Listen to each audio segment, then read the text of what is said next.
உங்க வாழ்க்கையில இருக்கிற எல்லா கஷ்டத்தையும் ஒரே ஒரு விஷயத்த வச்சு சரி பண்ண முடியும்னு சொன்னா நம்புவீங்களா? நான் சொல்றது உங்க கடன், உங்க மன அழுத்தம், உங்க பயம் எல்லாமே காலி. இன்னைக்கு குர்ஆனோட ஒரு ரகசியத்தை உடைக்கப் போறோம். அதுதான் சூரா யாசீன். இது வெறும் பேச்சு இல்லைன்னு நிரூபிக்க அடுத்த சில நிமிடங்கள் மட்டும் இந்த வீடியோவை பாருங்க. உங்க வாழ்க்கை மொத்தமா மாறப்போகுது. குர்ஆனோட இதயம்னு இத சும்மா சொல்லலை. இது 36வது அத்தியாயம் 83 வசனங்கள். இது எவ்வளவு முக்கியம்னா, நபி ஸல்லல்லாஹு அலைஹி வஸல்லம் அவர்களே இதை குர்ஆனோட இதயம்னு சொல்லியிருக்காங்க. சில அறிஞர்கள் இந்த ஹதீஸோட அறிவிப்பாளர் பத்தி பேசினாலும் கோடிக்கணக்கான முஸ்லிம்கள் இதோட சக்தியை உணர்றாங்க. ஏன் தெரியுமா?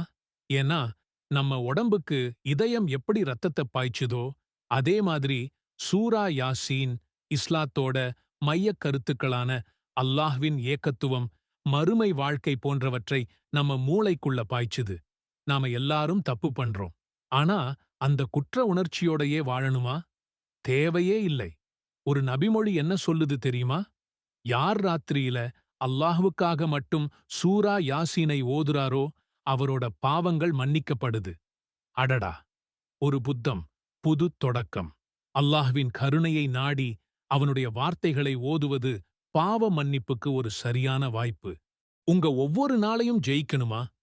அப்போ காலையில எந்திரிச்சதும் முதல் வேலையா சூரா யாசீன ஓதுங்க. அன்னைக்கு முழுக்க உங்க தேவைகள் எதுவா இருந்தாலும் அதுதானா நிறைவேற்றப்படும்னு சொல்லப்படுது. சில அறிவிப்புகள் பலவீனமானவை என அறிஞர்கள் கூறினாலும் ஒரு விஷயத்தை யோசிங்க. உங்க நாள் இறைவனோட வார்த்தைகளோட தொடங்குனா அதைவிட பெரிய பாதுகாப்பு என்ன இருக்கு? உங்க லிஸ்டை அல்லாஹ் கிட்ட கொடுங்க. மிச்சத்தை அவன் பார்த்துப்பான். வாழ்க்கையோட மிகக் கடினமான ஒரு தருணம், மரணம். அந்த நேரத்துல கூட சூரா யாசீன் ஒரு மிகப்பெரிய ஆறுதலா இருக்கு. மரணப்படுக்கையில இருக்கிறவங்க பக்கத்துல இதை ஓதும்போது அவங்களோட வேதனை குறையும்னும் அல்லாஹ்வின் அருள் இறங்கும்னும் நம்பப்படுது. மரணிக்கப் போகிறவர்கள் மீது சூரா யாசீனை ஓதுங்கள் என்று ஒரு நபிமொழி வழிகாட்டுகிறது. அந்த கடைசி நிமிடத்துல கிடைக்கிற இதைவிட பெரிய பரிசு என்ன இருக்க முடியும்?